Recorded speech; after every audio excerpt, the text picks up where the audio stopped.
თველის პროცესის ორგანიზება და წარმართვისთვის საქართველოს მთავრობას სრულ მზადყოფნაშია. თველის პროცესში დაცული იქნება როგორც მევენახეების, ასევე მეწარმეების ინტერესები. მიმდინარე წელს ყურძნის მიღებას 100-მდე ღვინის კომპანია განახორციელებს. არც ერთ მევენახეს ჩაუბარებელი ყურძენი არ დარჩება. მსგავსი შინაარსის განცხადება სოფლის მეურნეობის მინისტრმა ოთარ დანელიამ გააკეთა. როგორ იქნება რთული 2016 და აგრძელებს თუ არა მთავრობა სუბსიდირების პოლიტიკას. ღვინის ეროვნული სააგენტოს ხელმძღვანელი ბატონი გიორგი სამანიშვილი გვერდება პირდაპირ ეთერში. ბატონო გიორგი, მოგესალმებით. მადლობა თქვენი დროისთვის. პროდუქცია დავიწყოთ რეალურად კონცეფციით და იმ ენით, რა ენითაც ვესაუბრებით რეალურად ბიზნესს, რამდენად არის უკვე მზაობა მთლიანობაში, მთელი საქართველოს მასშტაბით, რომ რთველი ნაკლოვანებების და ხარვეზების გარეშე ჩატარდეს. გისმენთ?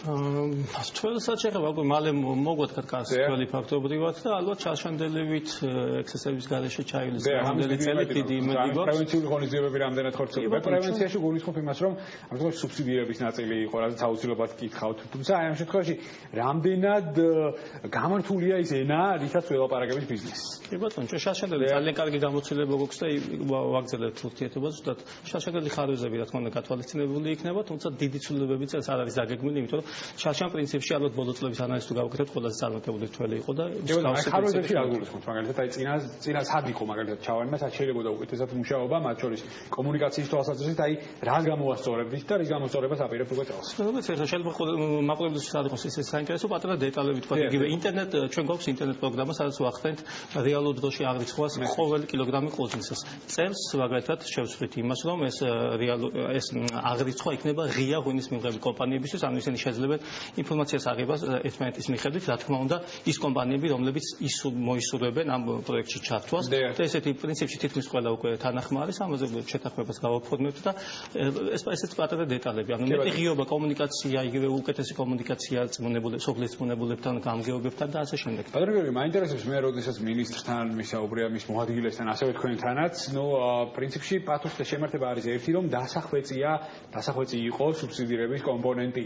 ამ შემთხვევაში როგორ აპირებთ სუბსიდიას მიუდგეთ კლასიკურად და ამ შემთხვევაში რა იქნება ის ბერკეტი, რასაც გამოიყენებთ, ეს იქნება მოცულობითად აბსოლუტურად ყველა სახეობის ყურძენზე, ყველა სახეობის ჯიშზე და ასე შემდეგ, თუ იქნება გარკვეული პრიორიტეტები და ასე შემდეგ და ასე შემდეგ. აი ამ მოცულობით განხორციელდება სუბსიდირება. ანუ სუბსიდირება მოგესალმებით, ჩვენი პოლიტიკა არ შეცვლილა, მთავრობის პოლიტიკა ის, რომ სუბსიდირების პროცესიდან ნელ-ნელა სახელმწიფო უნდა გავიდეს, მით უმეტეს ისე წარმატებულ დარგში, როგორც ამ მევენახეობა მეღვინეობა. უკვე მაგალითად გასulis რომ ანუ ეს არის სურვილი და განზრახვა და საერთოდ მივიდივართ ნელ-ნელა, რამდენი წელი დაჭირდება ამას, ამის თქვა ძნელი არის და ეს უკვე დაწყებულია მაგალითად ნაბიჯების გადადგმა, რომ ამ შემთხვევაში სუბსიდირების კომპონენტიდან სახელმწიფო ნელ-ნელა გამოვიდეს. კი, ის პირველი ნაბიჯის გადაიდგა, რომ ფასი უახლოვდება ნელ-ნელა საბაზრო ფასს, რაც ჩარჩანდეს. აი ტარიფები საკმაოდ საინტერესოა ამ შემთხვევაში, რაც ბიზნესის ძალიან საინტერესოა ამ შემთხვევაში, აი ტარიფები მე ხა არანაირად არ მინდა ეს კითხვა თქვენ დაგისვათ, იმიტომ რომ თქვენ არ ხართ ამაზე ცხადია პასუხისმგებელი, ბაზარზე უნდა განსაზღვროთ ცხადია ტარიფები ბიზნესმა, ცალსახად. თუმცა ამ შემთხვევაში ძალიან ბევრისგან მსმენია, რომ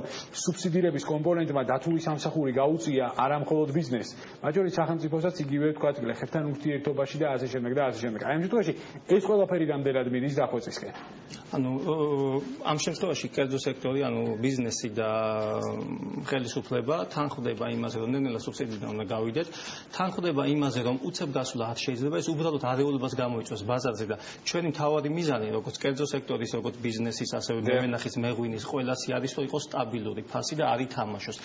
ზდაც ძალიან ისე მავნი არის, შედარებით კლება ხოცავი თავისთავად მოგესალმებით, ცუდია, მაგრამ ფასების ამოდნამა ძალიან ტარიფები რეალურად არ შედის არავის ინტერესში, რაც შორის ბიზნესის ინტერესში. შესაბამისად, წელსაც მიზანი და მიზეზი, რო თქვა სუბსიდია როგორ განისაზღვრა, როგორ დაითვალა, ის იყო ის, რომ გააკეთა და ანალიზი ბაზრის მოთხოვნილება წელს ყურძენზე გაზრდილია შარშანდებთან შედარებით. ეს მართლაც კარგი ნაბიჯია, ბატონო გიორგი, რომ მაგალითად ნელ-ნელა უახლოვდება რეალურ ტარიფებს, თუმცა ამ შემთხვევაში მაინტერესებს კლასიკურად შეგვიძლია თუ არა კონკრეტული თარიღის დასახელება, როდის გამოვა სახელმწიფო რეალურად ამ კომპონენტიდან, იმიტომ რომ 2006 წლიდან, 2006 წლიდან გასაგები მიზეზების გამო ეს ყველაფერი დაიწყო, შემდეგ ეტაპობრივად ხორციელდებოდა, თუმცა ამ შემთხვევაში დარგი დგას თუ არა იმ რეალობის წინაშე, რომ ამ შემთხვევაში სახელმწიფოს ჩარევა საჭირო აღარ არის.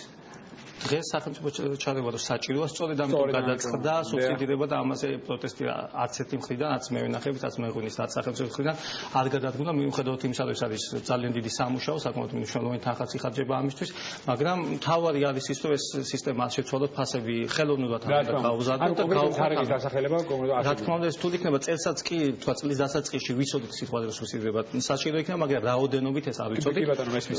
საწარმოებზე და მზაობაზე მინდა გითხოთ, ასამბლე საწარმოებებს ად არის რომ ჩაიბაროს ხურზენი რეალურად და აი რა ხდება ლოჯისტიკური და ინფრასტრუქტურული.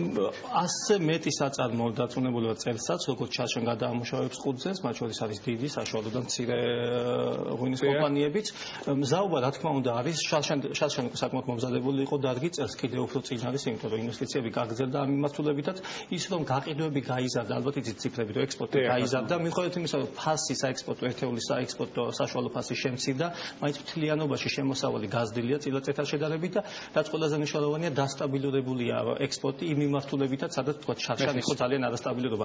ეს განაპირობებს იმას, რომ კომპანიები უფრო მეტად მოტივირებული არიან, ღვინის მიმართულებითაც გაიზარდა მოთხოვნილება ამ წინასწარი ანალიზით რაც კეთდება, ცოტა მეტი გადამუშავდება მეღვინეობის მიმართულებით, საბრენდო სპირტის მიმართულებითაც და ჭარბი ყურძენს დავაკვირდებით. როგორც მინისტრმა განაცხადა, ჭარბი ყურძენი 10 წელს არ უნდა დარჩეს დაუკრეფავ ყურძენი წელს. კი ბატონო, მოკლედ ძალიან საინტერესოა. ჩვენ ახალ მომავალში გვამიდებურად მიუძღვნით გადაცემას უკვე მზარდ სტატისტიკას ექსპორტს ამ შემთხვევაში საექსპორტო ბაზრებზე, იმიტომ რომ ბაზრების დივერსიფიცირება ძალიან მნიშვნელოვანია და პრიორიტეტული თემაა. ძალიან მადლობა მინდა მოგახსენოთ ტრადიციულად საინტერესო საუბრისთვის.